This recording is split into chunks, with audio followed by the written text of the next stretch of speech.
बच्चों, आज हम पढ़ेंगे कक्षा 9 का पाठ प्रेमचंद के फटे जूते, जिसके राइटर हैं हरिशंकर परसाई जी।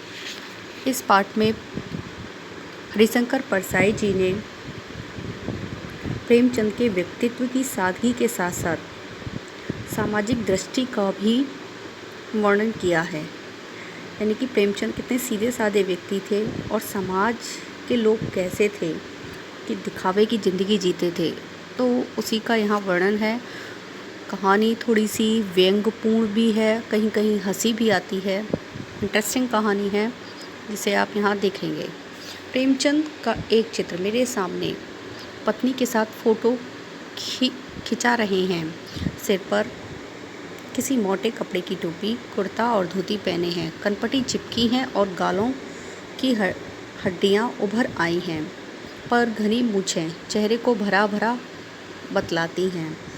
पाँव में कैनवास के जूते हैं जिनके बंद बेतरतीबी से बंधे हुए हैं। लापरवाही से उपयोग करने पर बंद के सिरों पर लोहे की पतरी निकल जाती है और छेदों में बंद डालने में परेशानी होती है। तब बंद कैसे कस लिए जाते। दाहिनी पाँव का जूता ठीक है, मगर बाएं जूते में बड़ा छेद हो गया है जिसमें से उंगली बाहर निकल आई है। यानी कि ये फ़ोटो खिंचाने आई हैं, लेकिन बहुत ज़्यादा जो है अच्छी स्थिति में नहीं है। मेरी दृष्टि इस जूते पर अटक गई। सोचता हूँ फ़ोटो खिंचाने के लिए अगर यह पोशाक है तो पहनने की कैसी होगी। नहीं, इस आदमी की अलग अलग पोशाकें नहीं होंगी।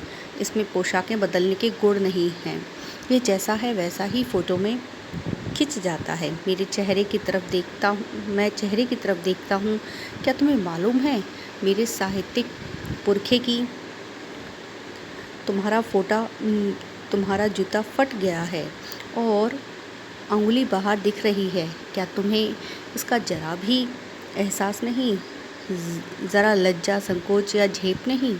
क्या तुम इतना भी नहीं जानते कि धोती को थोड़ा नीचे खिसका लेने से उंगली ढक सकती है? मगर फिर भी तुम्हारे चेहरे पर बड़ी बेपरवाही, बड़ा विश्वास है। फोटोग्राफर ने जब रेडी प्लीज़ कहा होगा, तब परंपरा के अनुसार तुमने मुस्कान लाने की कोशिश की होगी। दर्द के गहरे कुएं के तल में कहीं पड़ी मुस्कान को धीरे धीरे खींचकर ऊपर निकाल रहे होगे कि बीच में ही क्लिक करके फोटोग्राफर ने थैंक यू कह दिया होगा। विचित्र है यह अधूरी मुस्कान। यह मुस्कान नहीं, इसमें उपहास है, व्यंग है। यह कैसा आदमी है जो खुद फटे जूते पहने फ़ोटो खिंचा रहा है, पर किसी पर हंस भी रहा है। फ़ोटो भी खिंचाना था तो ठीक से जूते पहन लेता या फिर ना खिंचाता।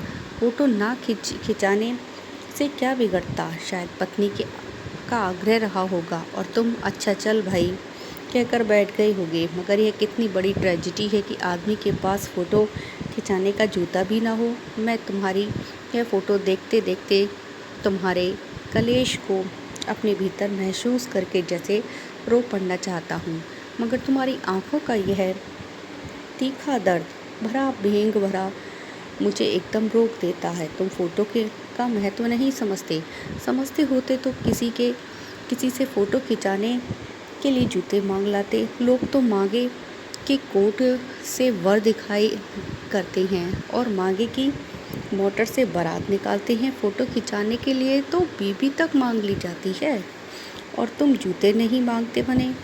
तुम फ़ोटो के महत्व को नहीं जानते। लोग तो इत्र पढ़कर फ़ोटो खिंचाते हैं जिससे फ़ोटो में खुशबू आ जाए।